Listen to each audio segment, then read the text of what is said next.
میری ہمشیرہ گھر میں والدہ اور بہن اور پھپھی کو کھڑی تراویح پڑھاتی ہیں، کوئی عرض نہیں، ٹھیک ہے۔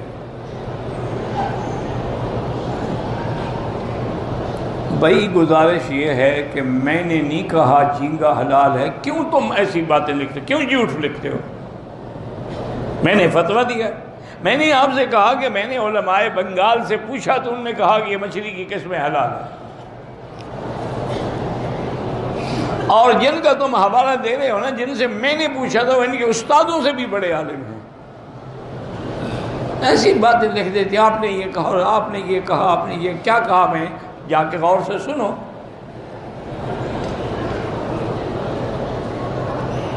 میں اپنے بیٹے کو امام کعبہ بنانا چاہتا، اللہ سے دعا کرتے رہو۔ تقدیر کے مسئلے پر کیا روشنی ڈالنے، تقدیر حق ہے، تمام مخلوق کے پیدا کرنے سے پہلے اللہ ہر چیز لکھ چکے۔ حافظے کی مضبوطی کے لیے اللہ کے نام ہیں یا قوی یا متین، وہ پڑھ کے دعا مانگا کریں۔ ایک طواف کے بعد افضل یہ ہے کہ 2 رکعت پڑھ کے پھر دوسرا شروع کریں، لیکن اگر دوسرا اسی وقت شروع کر دیں وہ بھی جائز ہے۔ کھجور کی گٹھلی حضرت معاویہ گھوڑوں کو کھلاتے تھے، سارے صحابہ کھلاتے تھے، اب بھی عربی کھلاتے ہیں، اس میں کیا ہے؟ آپ کو کیا تکلیف ہے؟ آپ کے باغ کی گٹھلیاں تھیں۔ غصہ آتا ہے ابھی ایک ایسی چیز کہ اس کی گٹھلیاں اس وقت تک بھی کھلائی جاتی ہیں۔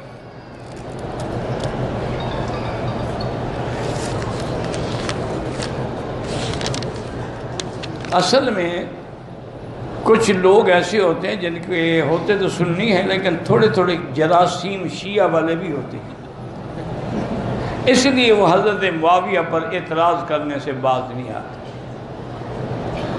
حالانکہ یہ نہیں سمجھتے کہ حضرت معاویہ جلیل القدر صحابی ہے،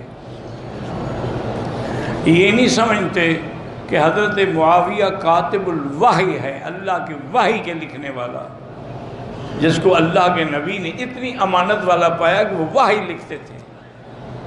یہ نہیں سوچتے کہ جن کے سینے پہ ہاتھ رکھ کے میرے آقا نے رحمت دو عالم نے دعا کی تھی، اللہم اجعلہ ہادیا مہدیا واہد بہ،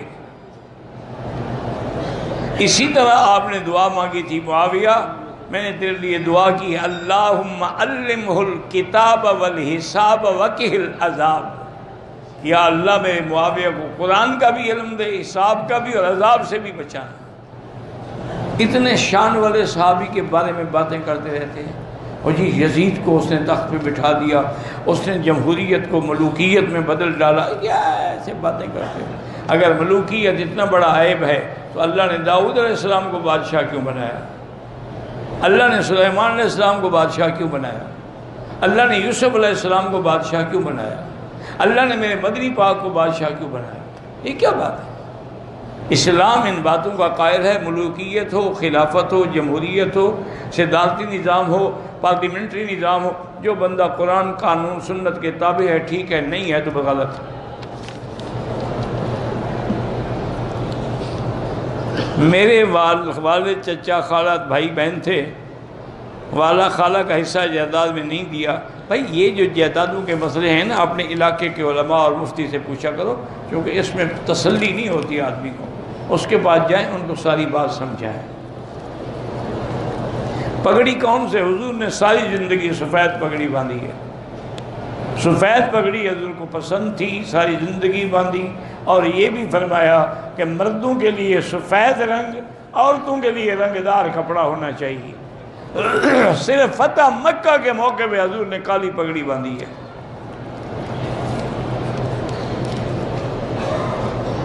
عامل حضرات سے علاج کروائیں، اگر عامل سچا ہو، اگر جھوٹا ہو تو پھر کیوں علاج کروائیں؟ یہ جو آج کل جادوگر ہیں ان سے تو بچیں، یہ عامل وامل نہیں ہے تو شیطان کے چیلے ہیں۔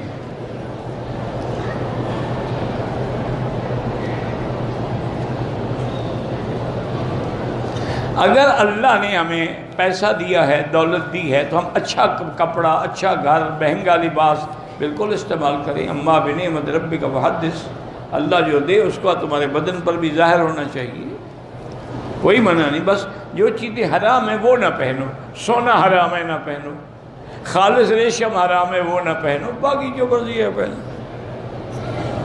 اگر عمرہ کرتے ہوئے عورت کے چہرے پر نقاب کا پردہ لگ جائے کچھ بھی نہیں ہوتا۔ داڑھی کو شیپ دینا بنانا بالکل جائز ہے۔ اگر جنازے کی 2 تکبیریں چھوٹ جائیں تو جب امام سلام پھیر لے آپ جلدی جلدی اللہ اکبر السلام علیکم۔ ایسا نہ کریں کہ جنازہ قبر میں پہنچ جائے اور تم کھڑے ہو اللہ اکبر کر رہے ہو۔ چونکہ ہمارے لوگ تو نیت بھی اتنی لمبی کرتے ہیں نا کہ امام صاحب فاتحہ پڑھ لیتے ابھی نیت کر رہے ہوتے ہیں۔ عورت کے لیے اپنے رشتہ داروں میں جن سے نکاح حرام ہے اس سے پردہ نہیں، جیسے بھائی ہے، بیٹا ہے، باپ ہے، سسر ہے۔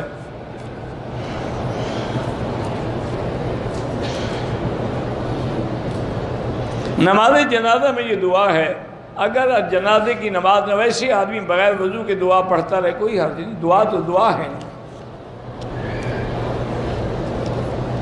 نماز جنازہ میں تیسری تکبیر کے بعد اردو میں دعا نہیں کی جا سکتی، کیونکہ جنازہ بھی ہمیں حضور نے سکھلایا ہے۔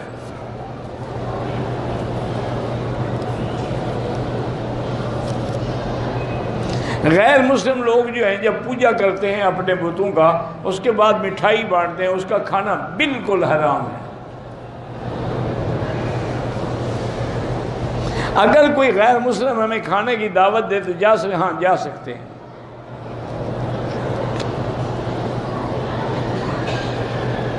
سر اور داڑھی کے بالوں کو کالی مہندی نہ لگائیں، باقی جو مرضی ہے لگائیں۔ چہرے پہ نور کے لیے عمل جو ہے وہ شریعت پہ عمل ہے اور درود شریف کی کثرت ہے۔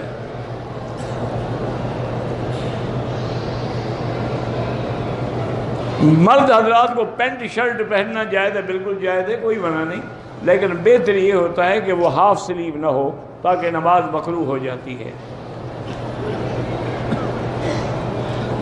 اگر کھڑے ہونے کی طاقت ہے تو کھڑے ہو کے نماز پڑھیں، نہیں ہے طاقت تو بیٹھ کے پڑھ سکتے ہیں، پھر تو لیٹ کے بھی پڑھ سکتے ہیں۔ عمرے میں بالوں پر سب سے افضل ہے استرا پھروائے، اگر استرا نہ پھروائے تو اتنا کٹوائے کہ چوتھا حصہ بالوں کا کٹ جائے۔ میں حنفی مسلک پہ ہوں لیکن کچھ مسائل میں شافعی مسلک پر عمل کرتا ہوں، اس کی وجہ لکھو نا کہ کیا وجہ ہے، کون سے تمہارے پاس ایسے دلائل آ گئے کہ امام شافعی کے دلائل قوی ہو گئے اور حنفی کے کمزور ہو گئے۔ شافعی تو شاگردوں کا شاگرد ہے، ابو حنیفہ کا استاد زیادہ سمجھتا ہے مسئلہ ہے، شاگرد زیادہ سمجھتا ہے۔ یہ تو محمد بن حسن شیبانی کے شاگرد ہیں اور محمد بن حسن شیبانی امام ابو حنیفہ کا شاگرد ہے، یہ تو شاگردوں کا شاگرد ہے۔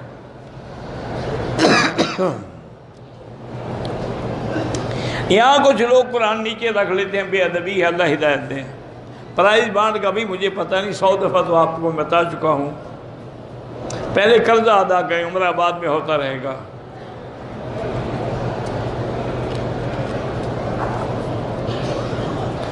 حضرت عثمان نے شیطانوں کو باندھا ہوا ہے، قیامت کے قریب نکل کے لوگوں کو قرآن سے، اچھا شیطان بھی قرآن پڑھے گا؟ یار جھوٹ بولنے کی بھی کوئی حد ہوتی ہے، تم کوئی معلوم ہوتا ہے کوئی نسلی جھوٹے ہو۔ شیطان قرآن پڑھتے ہیں، قرآن سن کے بھاگ جاتے ہیں، قرآن پڑھتے ہیں۔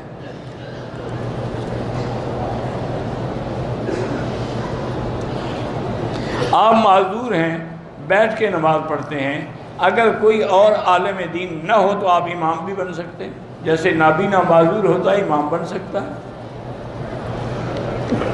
رشتے کے لیے سورۃ الرحمن 3 دفعہ پڑھ کے دعا کیا کریں۔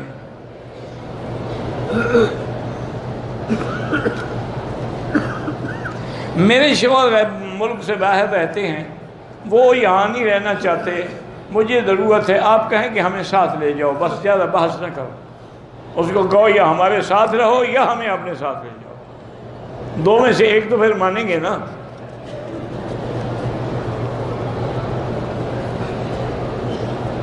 عشاء کے بعد جو نفل پڑھتے ہیں بیٹھ کے نہیں کھڑے ہو کے پڑھنا چاہیے، بیٹھ کے پڑھنے سے آدھا ثواب ملتا ہے، نصف القائد نصف اجر القائم۔ 2 سال کے بچوں کے لیے کوئی احرام ضروری نہیں، ویسے شوق سے بدلواؤ، ورنہ کوئی شریعت میں ضروری نہیں ہے۔ عورت بغیر اجازت کے، بغیر بلا کسی وجہ اور عدالت جا کر خلع لے تو عدالت والے دیکھیں گے نا کہ جائز ضرورت ہے کہ نہیں ہے۔ یہ عدالت کا کام ہے نا، وہ دیکھے کہ درخواست درست ہے یا غلط ہے۔ اور خلع لینے والی عورتیں جو ہے نا وہ بالکل ٹھیک ہو جاتی، چونکہ جج کہے گا جو کچھ آج تک تمہیں تمہارے خاوند نے دیا واپس کرو، پھر اس کو مسئلہ سمجھ آ جائے گا۔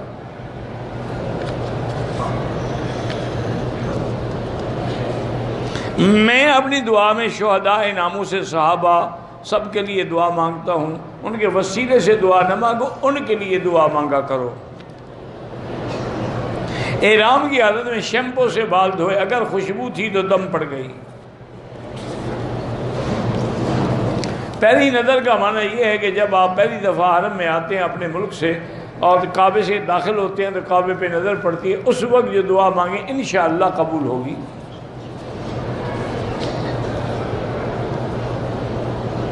اگر ایک آدمی جھوٹ بھی بولتا ہے، خیانت بھی کرتا ہے، ایسے کوئی امام نہ بنائیں۔ یہ کتنی دفعہ تم پوچھو گے؟ معلوم ہوتا ہے اس امام سے تمہارا کوئی خاص جھگڑا ہے جو پیچھے پڑے ہوئے ہو۔ محمد رضوان اسلام آباد سے آپ کو سلام کہتے ہیں۔ وعلیہ السلام۔ میں اپنی بیٹی کو نماز پڑھا سکتا ہوں؟ بالکل پڑھا سکتے ہیں۔ ایک بندے نے اپنی بیوی کو 4 دفعہ طلاق دی، حنفی مسلک میں 3 طلاقیں پکی ہو گئی، ایک ویسے اس نے زیادتی کی ہے۔ باقی اگر کوئی فتویٰ دے کہ 4 ایک ہوتی ہیں تو وہ فتوے والے جانیں، آپ جانیں، ورنہ تمام ائمہ 4 کے نزدیک 4 3 ہے، 3 ہے، 1 1 ہے۔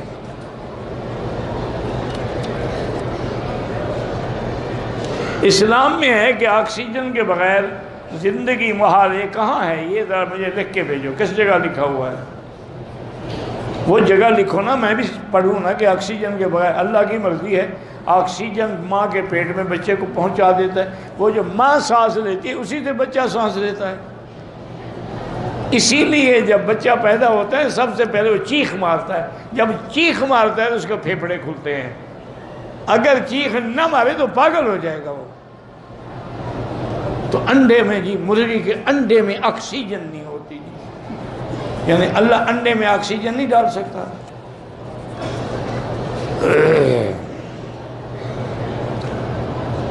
امارات میں ابو ظبی اسلامی بینک سے قسطوں پہ گاڑی لینا کیسے؟ مجھے نہیں پتا، اگر وہ اسلامی طریقے پر دیتے ہیں تو ٹھیک ہے، میں جب مجھے پتہ نہیں تو پوچھتے کیا ہو۔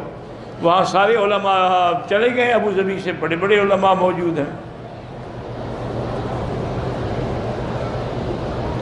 میں نے نہیں آپ کے پیج کو پتہ نہیں کیا کیا ہے، بارہ سنتے ہیں آپ، اللہ جزائے خیر دے۔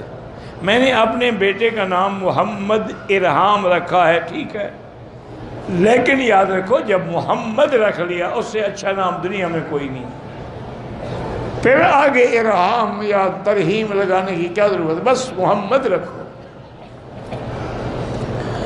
صلی اللہ علیہ وسلم کسی نے نہیں کہا۔ پھر بھی کہتے ہیں ہم بڑے عاشق رسول ہیں، ماشاءاللہ، ٹھیک ہے جی، آپ 12 ربیع الاول کے عاشق ہیں، آگے پیچھے نہیں، صرف سال میں 1 دن 2 دن کے عاشق ہیں آپ، اس میں آپ بڑے جھوم جھوم کے نعتیں پڑھتے ہیں، اور وہ بھی غلط، جن میں بدعت ہو اور شرک ہو۔ میری 29 سال ہے، 2 سال پہلے ایک لڑکے کے ساتھ منگنی ہوئی ہے، مگر میں اس رشتے سے خوش نہیں ہوں کیونکہ لڑکا دیندار نہیں۔ آپ ایسا کریں، میری بیٹی 2 رکعت پڑھ کے استخارہ کریں، اگر خیر ہو تو کر لیں، چونکہ اللہ قادر ہے تیری صحبت کی وجہ سے وہ بھی ٹھیک ہو جائے۔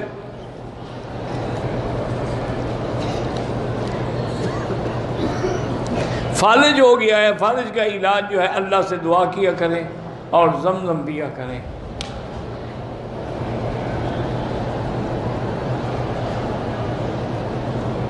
بہرحال ابا کی جائیداد میں جھگڑا تھا، اللہ رحمت کرے، اس کا میں کیا کر سکتا ہوں۔ اگر شوہر سے زنا ہو جائے، بیوی کو پتہ بھی چل جائے نادم ہو، ٹھیک ہے، اس کو کہو توبہ کرو، آئندہ بچو، اور کیا کر سکتی ہو تم؟ اس کے زنا کا تم پر تو کوئی اثر نہیں پڑتا نا۔ پراپرٹی کے کام میں گھروں کی خرید و فروخت میں کمیشن لیتے ہیں، وہ جائز ہے۔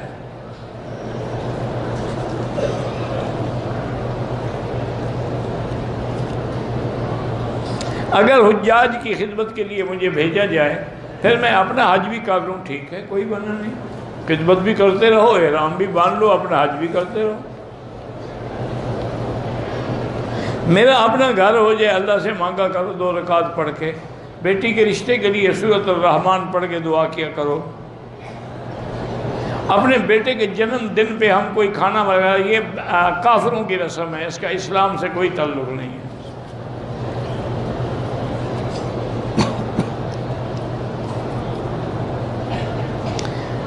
کہتی ہے کہ میری عمر 45 سال ہے، میرے والدین بھی فوت ہو گئے، میں چاہتی ہوں کہ کسی اچھے آدمی سے رشتہ ہو، مذہبی عورت ہوں، کوئی رشتہ نہیں مل رہا، تو میری بیٹی آپ 3 دفعہ سورۃ الرحمن پڑھ کے اللہ سے دعا کیا کریں، اللہ کوئی نہ کوئی اچھا رشتہ نصیب فرما دیں گے۔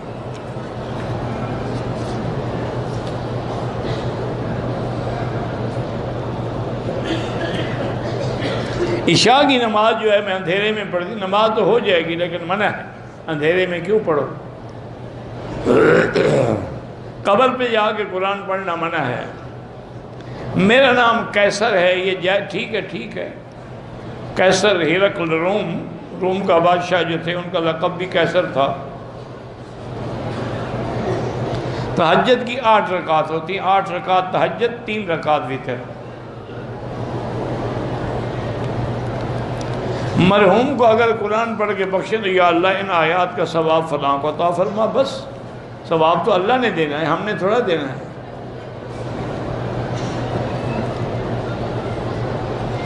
میں آپ کا بیان شوق سے سنتا ہوں، اس مہینے شادی ہے، اپنی بیوی کی وفادار رہیں اور اس کے حقوق کا خیال رکھیں، خود اور اس کو دین پر چلائیں۔ اگر لڑکی کے والدین راضی نہ ہوں تو اس کے چچا یا ماموں، جب والدین زندہ ہوں تو پھر چچا ماموں ولی نہیں بن سکتے۔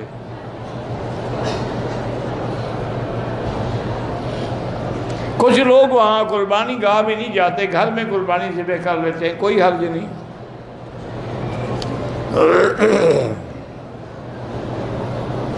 میں ریاض سے انٹرویو دینے کے لیے آ رہا تھا، چلو انٹرویو کے لیے آئے، عمرہ نہیں کیا تو کوئی حرج نہیں۔ میں ایک قاری ہوں، سعودی عرب میں آنا چاہتا ہوں تاکہ لوگوں کو قرات پڑھاؤں اور امامت کروں مسجد میں۔ یہاں اللہ کا شکر ہے قاری بہت ہے، فکر نہ کرو، اپنے ملک میں ہمت کرو۔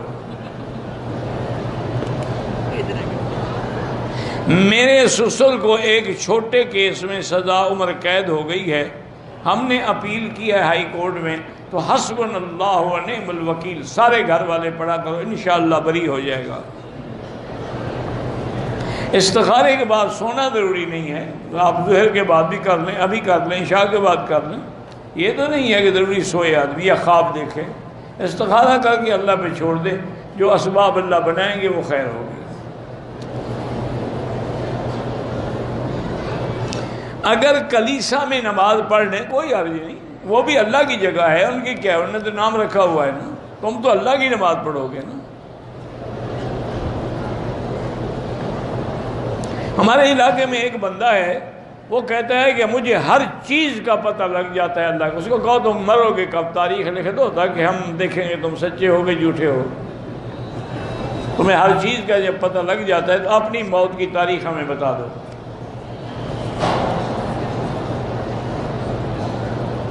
کچھ لوگ کعبے کے سامنے پرچیاں لکھ کر ڈالتے ہیں، بالکل بدعت ہے، ناجائز ہے۔ کہتے ہیں کہ کچھ لوگ جو ہیں وہ آپ کے درس میں آپ کے پیچھے بیٹھتے ہیں تاکہ ان کا فوٹو جو ہے وہ بھی ویڈیو میں آتا رہے، تو میں ان کو کیا کروں، لڑوں یا نا؟ یہ سب کا معاملہ نیت سے ہے، نیت اچھی ہوگی پھل اچھا ملے گا، بری ہوگی تو برا ملے گا۔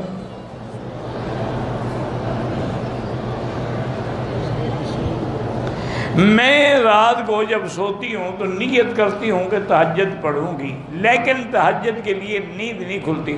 آپ سونے سے پہلے تہجد پڑھ لیا کریں، تہجد پڑھ کے سو جائیں بس۔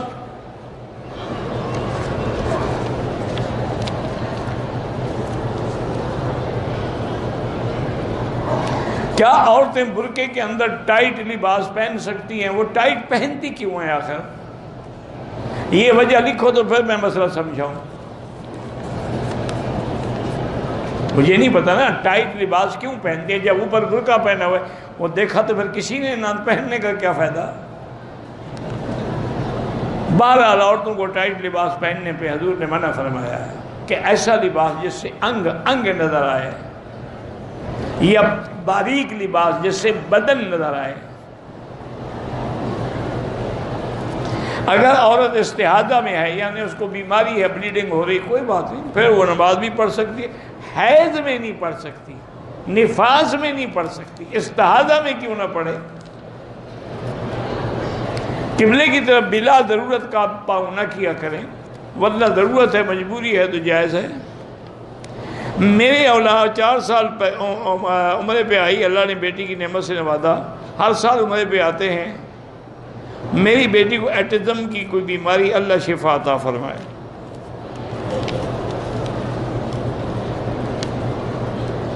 عشاء کی نماز کے بعد میں 8 رکعت تہجد کی نیت سے پڑھ لیتی ہوں، بالکل تہجد ہو گئی. شکیل دہلوی کی جمعہ کو انجیوگرافی ہے، اللہ شفا عطا فرمائے.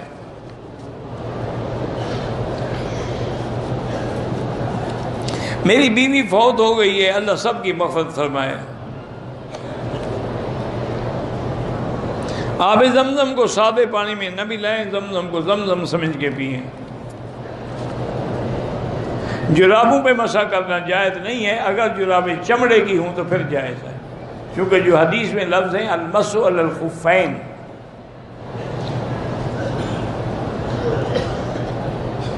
مردوں کا نماز میں یا عام زندگی میں ٹخنے نظر آنا ٹھیک ہے، ٹخنے کھلے ہونے چاہیے، اوپر کپڑا ہو، نظر آنا چاہیے. فقہ حنفی کے نزدیک نماز عصر کا یہاں وقت نہیں ہوتا، لیکن فتویٰ یہی ہے کہ امام حرم کے پیچھے نماز اول وقت میں پڑھ لیا کریں. آپ عمرہ کریں، طواف کریں، اور پھر ان کے لیے جس کو چاہیں دعا کریں، اللہ ان کو سبب دیں گے. حرمین الشریفین میں صدقہ جاریہ کی بہترین شکل کیا ہے کہ یہاں کے مدارس میں جا کر کتابیں لے کے دے دیں یا ان کو طلباء کے لیے صدقہ دے دیں. جو لوگ ہمارے فوت ہو گئے ان کے لیے قربانی کر سکتے ہیں، کر سکتے ہیں. مجھ پر جنات کا اثر ہے تو سورۃ بقرہ ٹیلی فون میں فیڈ کر کے ہیڈ فون لگا کے سنا کرو.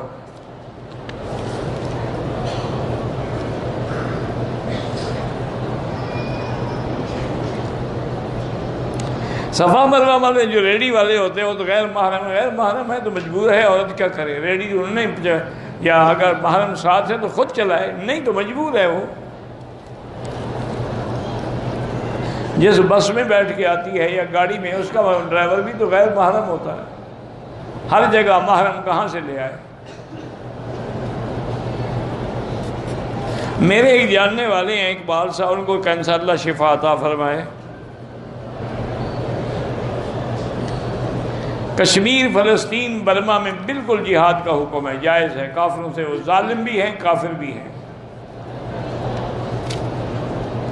مردوں اور عورتوں کی نماز میں فرق ہے. عورت سجدہ کر زمین سے لگ کے کرے. درود ابراہیمی بغیر وضو کے بھی پڑھ سکتے ہیں، حائضہ عورت بھی پڑھ سکتی ہے. ہمارے ہاں جو 11ویں کا ختم ہے وہ بدعت ہے، دینا بھی ناجائز، دلانا بھی ناجائز، کھانا بھی ناجائز.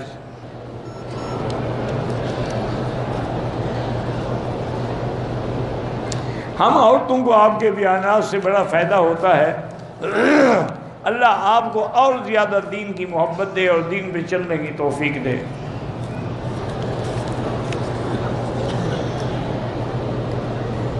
وہ ہمارے ایک لطیفہ ہے، میں اس لیے کرتا ہوں کہ یہ لطیفے سے بھی آدمی کا دماغ تھوڑا تازہ ہو جاتا ہے.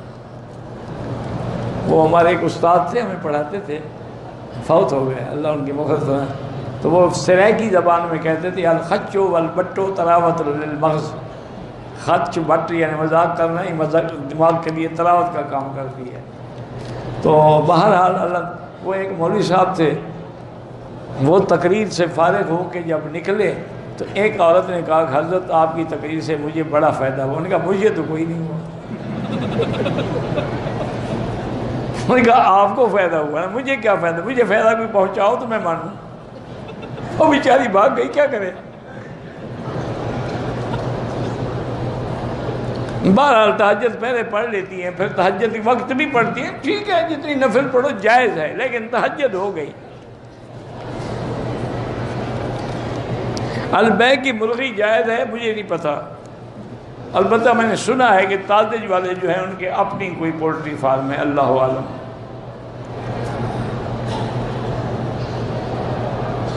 طواف صفا مروہ کر چکی ہے, اپنے بال نہیں کاٹے, لیکن دوسری عورت کے بال ہاں کاٹ سکتی ہے.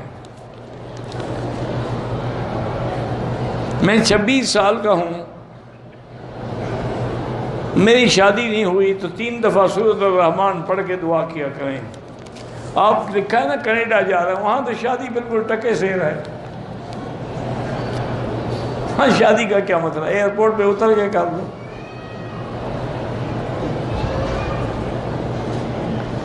بزرگ گھر کی رونق ہوتے ہیں, جو بزرگ تنگ کرتے ہوں اللہ ان کو ہدایت دے.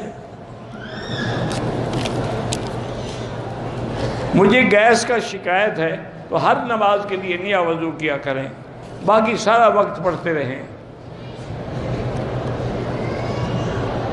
زمین کی آمدنی سے خرچہ کاٹ کے نہیں, جو زمین کی پیداوار ہو جتنا ہو اس کا 10واں حصہ دینا ہے.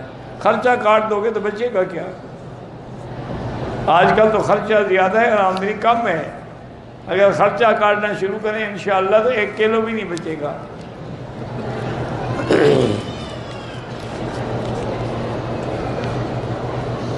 دو عمرے کر چکی ہوں, اب زیادہ طواف کریں, طواف زیادہ افضل ہے, اور قرآن شریف پڑھیں. زندہ مردہ جس کو بھی آپ ثواب دیں انشاءاللہ ہوگا. مولانا توصیف صاحب فرماتے ہیں کہ بریلوی اور دیوبندی بھائی بھائی ہیں, اپنے آپ کو کیوں جدا کر دیا. وہ بھی تمہارے تیسرے بھائی بن جاتے, اچھی خوشی ہوتی. بس اللہ ہدایت دے, اور کیا کہہ سکتے. حرم میں جو نماز کا 1 لاکھ کا ثواب, پورا مکہ حرم ہے. وہ یار یہ کیا تم نے رکھا ہوتا ہے, کھلتا ہی نہیں تو میں کیا کروں. ہاں ہر احرام جب باندھا خوشبو نہیں لگا سکتے, لیکن انسان جو ہے پتہ نہیں کیا کھا سکتا ہے, مجھے نہیں پتا کیا لکھا ہے. پھل وغیرہ کھا سکتے ہیں, اس میں خوشبو اللہ نے ڈالی ہے, بندوں نے نہیں ڈالی.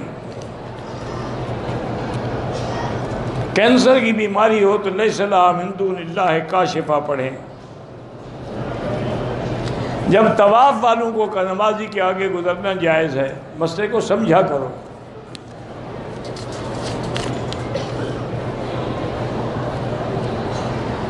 عورت اگر جگہ کی تنگی کی وجہ سے مردانہ سٹائل میں سجدہ کرے, جگہ کی ایسی کیا تنگی ہو گئی جناب کہ مردانہ سٹائل تو بن جاتی ہے, عورتانہ سٹائل نہیں بنتی. ایسے بس گھڑتے ہیں. اور کیا ہے, سبیل کا کھانا اگر حاجی غریب ہے تو کھائے, ورنہ نہیں. حرم مکہ میں 1 لاکھ, مسجد نبوی میں 1 کا 1000. بچوں کی ملازمت کے لیے 2 رکعت پڑھ کے حسبنا اللہ و نعم الوکیل پڑھا کریں. احرام باندھنے میں پتہ نہیں کیا لگ گئی, پاؤں میں زخم ہو گیا, خون نکلا, کوئی بات نہیں. یہ بھی کئی دفعہ پوچھ چکا ہے. پٹھان ہے نا, اس لیے اس کے اعتبار نہیں آ رہا. آگے نام جو لکھا ہے اکبر خان, تو معلوم ہوا پٹھان ہے نا, تو پٹھان جلدی نہیں مانتے.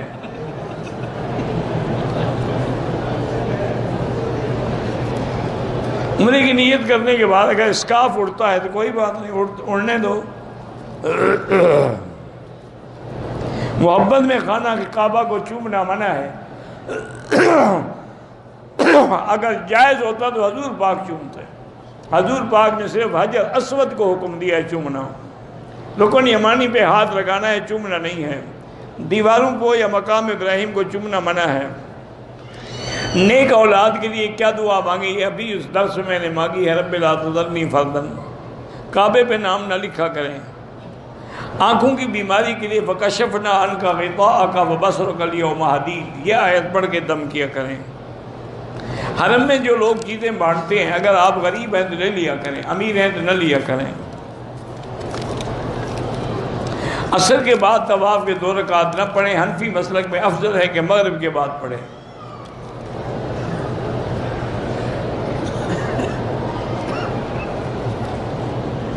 میں نے حلق کرانے سے پہلے داڑھی بنا لیا، دم پڑ گئی۔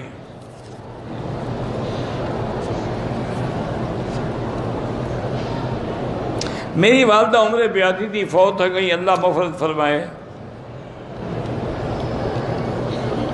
اللہ پاک سب کو مدینہ پاک کی حاضری، مدینہ کا قیام، مدینہ کی موت نصیب فرمائے۔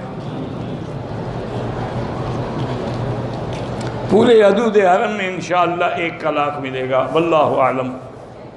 اللہم صلی علی سیدنا محمد وعلی آل سیدنا محمد کما صلیت علی ابراہیم وعلی آل ابراہیم فی العالمین انکا حمید مجید۔ یا اللہ یا رحمان یا رحیم یا حی یا قیوم یا ذی الجلال والاکرام، یا الہی الہنا الہ کل شیء الہا واحدا لا الہ الا انت، لا الہ الا انت سبحانک انا کنا من الظالمین۔ نجنا من الغم، نجنا من الغم، نجنا من الغم۔ اللہم انکا عفو کریم عظیم تحب العفو فاعف عنا۔